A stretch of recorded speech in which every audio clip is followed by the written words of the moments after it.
হায় বন্ধুরে,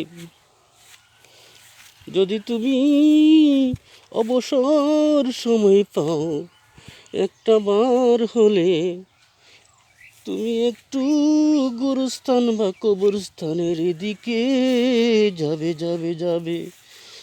দেখবে যাদের এমন লোক কাজ কোমরে, শত শত মন মাটি নিয়ে, শত শত বছর মাটির নিচে আছে, যাদের ধমকে এমন রাজা বাদশাহ মাটির নিচে অন্ধ কবরে রয়েছে, যাদের ধমকে পৃথিবী কাঁপতো কাঁপতো কাঁপতো, আজ তাদের কবরের উপরে বিভিন্ন পোকামাকড়, বিভিন্ন জীবজন্তু হেঁটে গেলে, ঘুরলে, চড়লে, বিচরণ করলে তাদের খেদানোর, তাদের সরানোর ক্ষমতা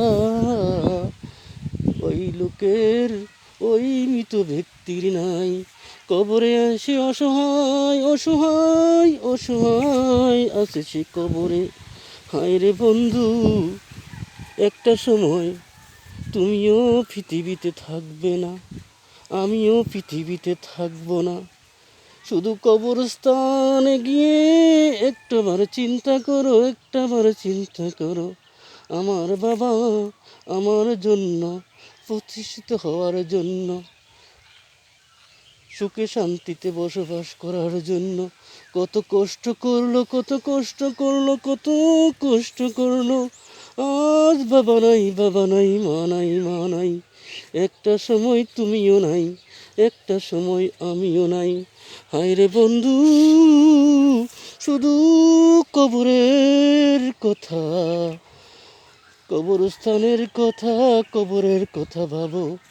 তুমি কবরস্থানের দিকে তাকিলে বুঝবে কত রাজ মহারাজ আজ কবরে একা একা অন্ধ কবরে শায়িত আছে, শায়িত আছে।